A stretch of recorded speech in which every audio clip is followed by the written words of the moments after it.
tonight was born to fight. Mythical, so mystical, think what you like. You could be the sword, the shield, defender of. Hello friends, पिछली बार हमें story में पता चला कि 50 साल हो चुके हैं सुपर हीरोज को सुपर विलेंस की टीम से हारे हुए और लोगन ने कसम खा रखी है अपने क्लॉज कभी ना इस्तेमाल करने की। दूसरी तरफ हल्क गैंग के मेंबर्स उसे धमकी देके गए हैं कि अगर उसने अगली बार अपना रेंट डबल नहीं भरा तो वो उसकी फैमिली के सभी लोगों को मार डालेंगे। पैसों के लिए वुल्वरीन हॉकआई के न्यू बेबीलोन में डिलीवरी पहुंचाने के जॉब ऑफर को मान लेता है और दोनों जर्नी पे निकलते हैं और इस जर्नी में उन्हें कई सारी मुसीबतों का सामना करना पड़ता है। साथ ही लोगन हॉकआई को ये भी बताता है कि आखिर क्यों उसने अपने क्लॉज को इस्तेमाल करना बंद कर दिया। अब देखते हैं आगे की कहानी। हॉकआई लोगन की स्टोरी पूरी सुनने के बाद उससे कहता है कि वो उसके क्लॉज के इस्तेमाल ना करने के डिसीजन की रिस्पेक्ट करता है और वो आगे से लोगन से कभी नहीं कहेगा कि वो अपने क्लॉज इस्तेमाल करे।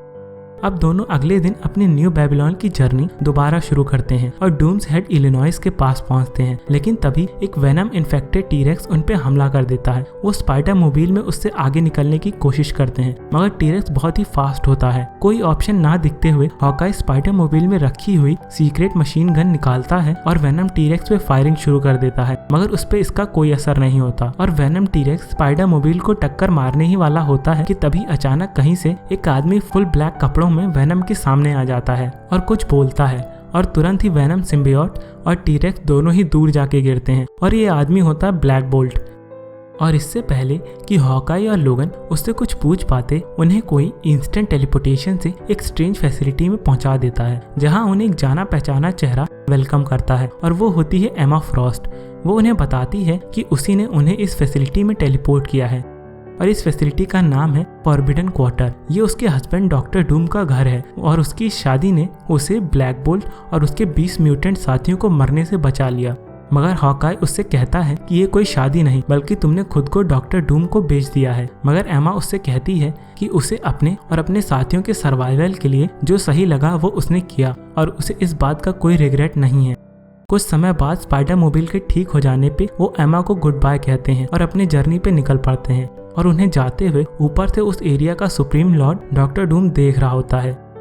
फिर अपनी जर्नी में वो पिम फॉल कनेटिकट पहुंचते हैं और हमें पता चलता है कि उस जगह को पिम फॉल क्यों कहा जाता है। इसके बाद फाइनली वो अपनी डेस्टिनेशन न्यू बेबीलोन पहुंचते हैं जहां हमें रेड स्कल की एक बड़ी सी स्टैच्यू दिखाई देती है। फिर आखिरकार हॉकआई उनके डिलीवरी पैकेज की सच्चाई लोगन को बताता है जिसे लोगन अभी तक ड्रग्स समझ रहा था मगर वो चीजें ड्रग्स से भी कहीं ज्यादा वैल्यूबल थी। और हॉकआई वो पैकेज एक रेबल अलायंस को डिलीवर करने जा रहा होता है जो जल्द ही प्रेसिडेंट के खिलाफ रिवोल्ट करने वाली थी और उस पैकेज में होती हैं 99 बॉटल्स सुपर सोल्जर सीरम की, यानी वो बॉटल्स 99 कैप्टन अमेरिकास जैसे सोल्जर को प्रेसिडेंट के खिलाफ खड़ा कर सकती थी। रेबेलियन का लीडर टोबायस हॉकआई को पैसों से भरा सूटकेस देता है मगर हॉकआई उसे लेने से मना कर देता है और कहता है कि पेमेंट के तौर पे उसे भी रिबेलियन फोर्स का मेंबर बनना है और टोबायस हाँ कर देता है। और हॉकआई हंसते हुए कहता है कि ये फीलिंग बिल्कुल वैसी ही है जैसी उसके एवेंजर्स की टीम को सबसे पहले ज्वाइन करते समय महसूस हुई थी। लेकिन लोगन को कुछ गड़बड़ी का अंदाजा होने लगता है पर जब तक वो कुछ कर पाता टोबायस के आदमी लोगन पे गोलियों की बारिश कर देते हैं और तभी टोबायस भी अपनी गन निकालता है और हॉकआई के पेट में गोली मार देता है और हमें पता चलता है कि ये सब चाल थी प्रेसिडेंट रेड स्कल की और ये लोग रेबल अलायंस नहीं बल्कि शील्ड के सीक्रेट एजेंट होते हैं और हॉकआई का इस कंट्री को दोबारा ठीक करने का सपना टूट जाता है। टोबायस हॉकआई से अपनी जान की भीख मांगने को कहता है मगर हॉकआई गुस्से में उससे बोलता है कि तुम में बस इतना ही दम था, मेरे साथ तो इससे भी बुरी चीजें हो चुकी हैं। और तभी टोबायस हॉकआई के सीधे सर के बीच में गोली मार देता है और हॉकआई वहीं का वहीं मर जाता है। उधर कैपिटल बिल्डिंग न्यू बेबीलोन में president Red Skull Captain America की शील्ड और बाकी मरे हुए सुपर हीरोज की मेमोरेबिलिया के सामने खड़े होकर उस दिन को याद कर रहा होता है जब उसने कैप्टन अमेरिका को हमेशा के लिए खत्म कर दिया। इसके बाद टोबायस और उसके शील्ड एजेंट्स हॉकआई और लोगन की बॉडी लेके रेड स्कल के पास आते हैं और हम देखते हैं कि रेड स्कल ने कैप्टन अमेरिका का यूनिफॉर्म पहन रखा है। टोबायस दोनों बॉडी बैग्स को जमीन पर रखता है और रेड स्कल को 99 सुपर सोल्जर सीरम और पैसों वाला सूटकेस दिखाता है। लेकिन तभी एक बॉडी बैग फाड़ के लोगन उसके अंदर से बाहर निकल आता है। उसका हीलिंग फैक्टर उसके बुलेट वुंड्स को धीरे धीरे ठीक कर रहा होता है और वो सीधे आके टोबायस और बाकी शील्ड एजेंट से लड़ना शुरू कर देता है और उन सभी को अपने क्लॉज के इस्तेमाल किए बिना ही मार डालता है। और फिर वो रेड स्कल की तरफ देखता है और उससे कहता है कि आज ये तुम्हारा आखिरी दिन है। और दोनों के बीच एक ब्लडी फाइट शुरू हो जाती है और दोनों एक दूसरे को पंचेस पे पंचेस मारना शुरू कर देते हैं। तभी अपने ट्रॉफी केस से रेड स्कल ब्लैक नाइट की एबोनी स्वॉर्ड उठाता है और लोगन पे हमला कर देता है, मगर लोगन कैप्टन अमेरिका की शील्ड से उसे रोक लेता है और उस लेजेंडरी शील्ड से वो रेड स्कल को मारना शुरू कर देता है। और आखिर में बिना कोई मर्सी शो किए वो शील्ड के वाइब्रेनियम एज से रेड स्कल का सर उसकी बॉडी से अलग कर देता है और रेड स्कल फाइनली मर जाता है।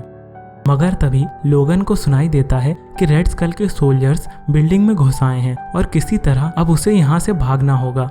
उसे अपने सामने आयरन मैन का सूट दिखाई देता है और वो उसे पहनकर सूट की थोड़ी सी बची हुई पावर की मदद से वहाँ से उड़ जाता है और साथ ही अपने साथ पैसों से भरा बैग भी ले जाता है। अच्छी बात ये रहती है कि सूट में इतनी पावर बची रहती है कि वो किसी तरह 3000 माइल्स का सफर करके 36 घंटों बाद अपने घर पहुंच जाता है और वो खुश हो रहा होता है कि अब उसे और उसकी फैमिली को कभी पैसों की कमी नहीं पड़ेगी और वो अब आसानी से हल्क गैंग का इस महीने का डबल रेंट भी दे पाएगा। मगर जब वो घर पहुंचता है तो उसके घर के सामने उसका पड़ोसी और दोस्त सर झुकाए खड़ा मिलता है और वो बताता है कि लोगन के जाने के बाद हल्क गैंग के मेंबर्स दोबारा आए थे और अपनी बोरियत को खत्म करने के लिए उन्होंने वो किया जो वो आगे बता नहीं पाएगा। इतना सुनते ही लोगन अपने घर की तरफ भागता है और घर के अंदर देखता है कि उसकी पूरी फैमिली को हल्क गैंग के मेंबर्स ने मार डाला है। और इसी के साथ उस शांत कमरे में एक आवाज़ गूंजती है और लोगन वहीं का वहीं मर जाता है और दोबारा जन्म होता है वुल्वरीन का। और इसके बाद जो होता है वो हल्क गैंग के मेंबर्स के लिए डरावने सपने से कम नहीं होता। वुल्वरीन एक एक करके हल्क गैंग के लगभग सभी मेंबर्स को ढूंढ के मारना शुरू कर देता है और वो बिना रुके जितनी बुरी तरह उन्हें मार सकता है वो मारता है और मारता चला जाता है। आखिरकार लगभग सभी को मारने के बाद वो फाइनल शोडाउन के लिए ब्रूस बैनर के अड्डे पे पहुंचता है, जहां हम देखते हैं कि हल्क गैंग के एक मेंबर की बॉडी पे किसी ने बॉम्ब बांध के फैंटास्टिक फोर कार में उसे बैठा रखा है और वो कार सीधे वुल्वरीन की तरफ आ रही होती है और कार के एक्सप्लोड होने से पहले वुल्वरीन जंप मार के बाल बाल बचता है। और फिर हम किसी को अड्डे के अंदर से बाहर आते हुए देखते हैं और वो होता है बूढ़ा ब्रूस बैनर। वो वुल्वरीन से कहता है कि आखिरकार कितने सालों बाद उसे कुछ एक्साइटिंग करने को मिलेगा और वुल्वरीन उस पर हमला कर देता है। मगर बैनर ट्रांसफॉर्म नहीं होता, पर उसकी स्ट्रेंथ इस फॉर्म में भी हल्क के बराबर ही होती है और वो ऐसे ही वुल्वरीन से लड़ना शुरू कर देता है। और वुल्वरीन उससे पूछता है कि वो इतना बुरा कैसे बन गया, उसने ये अपने बच्चों की गैंग क्यों खड़ी कर ली। बैनर कुछ ज़्यादा नहीं बताता, बस इतना कहता है कि ये सब शायद गामा रेडिएशन का कमाल है जिसने उसके दिमाग को ख़राब कर दिया, पर जो भी है उसे बहुत ही मज़ा आ रहा है इस लाइफ में। इसके बाद दोनों बहुत बुरी तरह लड़ते हैं और बैनर उससे कहता है कि उसने ही जानबूझकर उसकी फैमिली को मरवाया क्योंकि वो थोड़ा बोर हो चुका था और अपने पुराने दुश्मन से दोबारा लड़ना चाहता था। और ये सुनते ही वुल्वरीन गुस्से में अपने क्लॉज बैनर की बॉडी के आर पार कर देता है और उसके ऐसा करते ही बैनर हंसते हुए कहता है कि तुम्हें ऐसा नहीं करना चाहिए था क्योंकि तुमने अब मुझे गुस्सा दिला दिया है। और वो हल्क में ट्रांसफॉर्म हो जाता है और वुल्वरीन को पकड़ के उसे जिंदा ही खा जाता है। 12 घंटे बाद बैनर और उसके एक ग्रैंड चाइल्ड के अलावा आखिरी बचा हल्क का gang member Billy Bob Hulk के अड्डे पे पहुंचता है और उससे पूछता है कि ये बाहर सब क्या हुआ। और हल्क उसे बताता है कि उसने अपने ग्रेटेस्ट एनिमी को हमेशा के लिए खत्म कर दिया है और उसे खा गया है।